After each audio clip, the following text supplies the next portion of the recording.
engagé mon homélie scientifique qui est intitulée Épistémologie de l'opposition politique médiatique en Afrique, vers l'envers de la construction post-moderne de la xénophobie, point d'interrogation. Alors, dans cette entreprise, il est question pour moi de commencer bien évidemment par les prolégomènes. Qu'est-ce que j'entends par prolégomènes?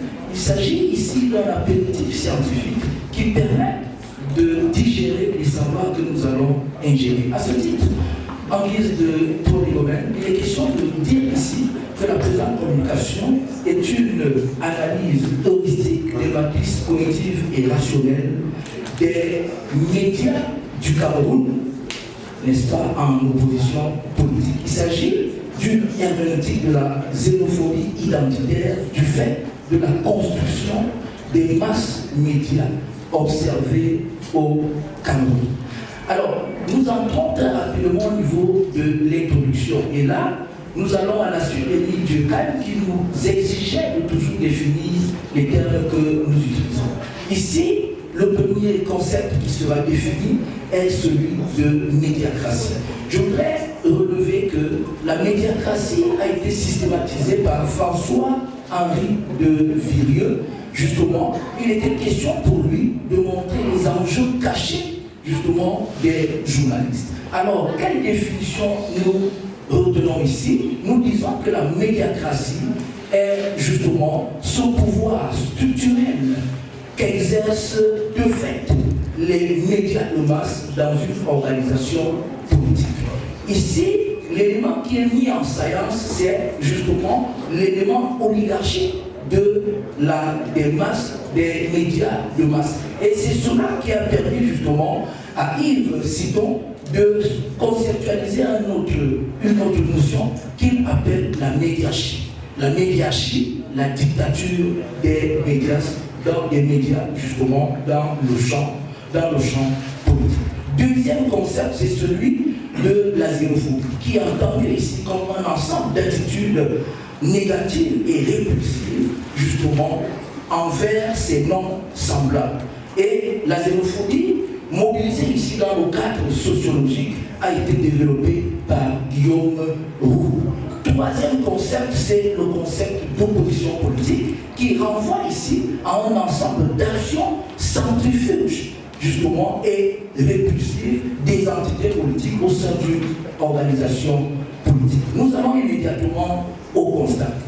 Alors, le constat est que le champ médiatique camerounais est travaillé par un foisonnement de médias de masse, n'est-ce pas, clivés, qui s'affrontent sur le terrain politique en fécondant la xénophobie entre les identités anthropologiques inventées.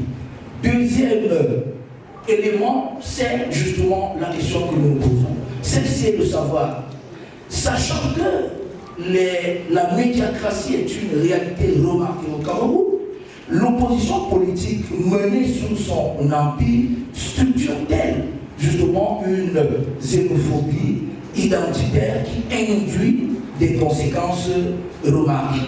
Immédiatement, nous répondons par la positive. Ce qui nous permet justement de donner les deux articulations de notre communication. Première articulation, nous allons analyser les logiques constructivistes de la xénophobie identitaire du fait de l'opposition politique médiatique au Cameroun.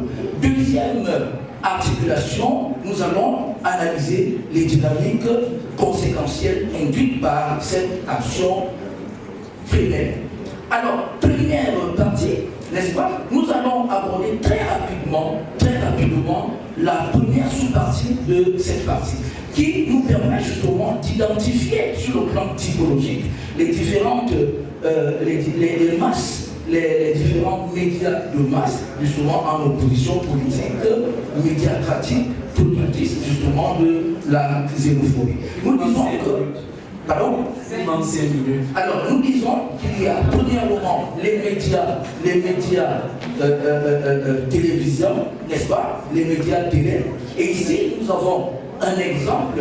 D'un côté, en termes d'opposition, nous avons Equinox. De l'autre côté, nous avons Vision 4.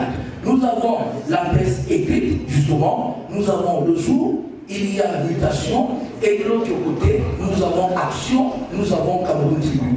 Troisième niveau, nous avons justement les médias socio-numériques, Internet, avec une construction qui est modélée autour de ce qu'on appelle les influenceurs ou influenceuses, et de l'autre côté, justement, les lanceurs d'alerte. Quatrième support, justement, en termes de médias en opposition, nous avons les médias radio. Alors, deuxième articulation de la première partie, nous avons les identités qui sont mises justement en opposition xénophobie. Première catégorie, nous avons le premier clivage, n'est-ce pas, Sardinat-Tontina. Il s'agit bien évidemment ici des identités qui sont construites et qui ne renvoient aucunement à une réalité culturelle au niveau de l'Afrique. Et ces identités construites continuent avec d'autres identités construites qui sont émaillées par des logiques justement de groupe ethnique A contre le groupe ethnique B. Alors, deuxième élément, il s'agit justement d'ébaucher les dynamiques conséquentielles. En termes de dynamique conséquentielle, nous disons que les logiques xénophobes construites par l'opposition politique médiatique au Cameroun, n'est-ce pas, créent un tissu justement, qui est justement antipodal. C'est-à-dire que nous avons des identités qui s'affrontent et qui se placent sous le registre ami-ennemi. Nous avons vu justement ce qui s'est passé, par exemple en France, avec la BAS, qui a induit un ensemble de considérations par rapport à ces discours haineux. Deuxième élément, justement, la production d'un climat social délétère en termes de cohésion sociale. Ce qui nous amène à la conclusion. Nous disons, pour conclure, que l'opposition politique médiatique au Cameroun est un incubateur substantiel de déstructuration sociale et justement un facteur de conflit au Cameroun. À ce titre, justement, il est impératif que le cercle vicieux de l'opposition politique médiatique de la xénophobie se transforme justement en cercle vertueux de position politique médiatique du vivre ensemble pour la construction d'un développement harmonieux dans notre société. Je vous remercie.